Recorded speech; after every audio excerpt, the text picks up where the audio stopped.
I'm Paul Fudge, and this is my wife, Melonie, also Fudge. We met at church at not in Northland, a different church about 21 years ago. On our first date, Paul and I, we talked a lot. Of course, we spent 8 hours together. As we were talking during that 8-hour time period, I said, one thing you need to know about me if this relationship ever goes anywhere is that I want to go do mission work in Africa. I was very nervous about going to Africa. Africa is very far away. And a family would say, well, you know, you hear about the monkeys and the mosquitoes and malaria.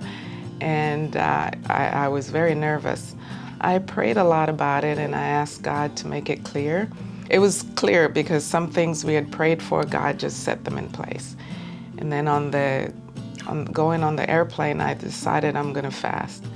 I'm gonna fast all the way, and I'm just gonna ask God to soften my heart so I can love the people. Because if I love the people, I can live anywhere. When I got there, it was almost like being home. It was wonderful. Just the people are loving and caring, and it was home.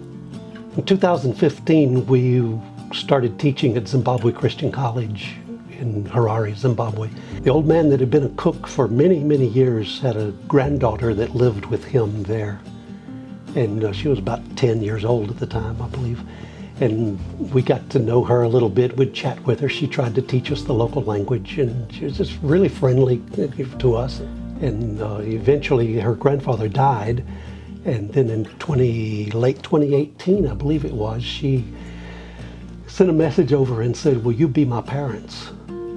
And we worked that out, and it's not a legal thing, but emotionally and in every other way, we agreed to be her parents. After we made that agreement with her, then she began to tell us her full story, and it was a lot worse than we had known about. When Melonie came back from a family trip to Jamaica, she said, I need to say something, we need to talk. And I said, okay, what is it? And she said, how would you feel about adopting my cousin's daughter? We've been empty nesters and I like it very much. I kind of like this stage of my life. But if it's family, and when it's family, you do what you need to do. So we prayed about it, and a week or two later, we thought, there's no roadblocks, so let's do the application and see where it leads. Well, after going through the process, we were told that it would almost be impossible. So we thought we'd just wait until she was of the age where she would be in college, and then we could go from there. So she'll be turning 18 next month in August. She was about 9 years old when we started the process. And every year we spend time with her, and helping financially is one thing, and we try to do that with school fees or whatever, but just also emotional support and spiritual training and spiritual support is what we've been able to give her. God's blessed me with a wonderful family through the years. I was born into a good family. Melonie and I are married, and so we've both had our own children by birth. And of course, you never lose that relationship. We chose to bring Hashika into our family as a daughter in Jamaica. And that's been extremely rewarding to be able to say, we chose you to be part of our family. Michelle asked us to bring her. Chose us. She chose us. She said, can I be your daughter? Will you be my parents? And we took that very seriously before we said yes. But we worked through it and said, yes, we will take you as our daughter.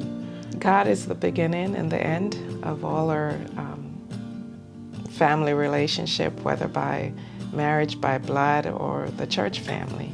And family is family. You know, how we react, how we love each other, and we have problems in the church family, in our physical family, in our adopted family, but we work through it because when you look at how God deals with us, we're not perfect.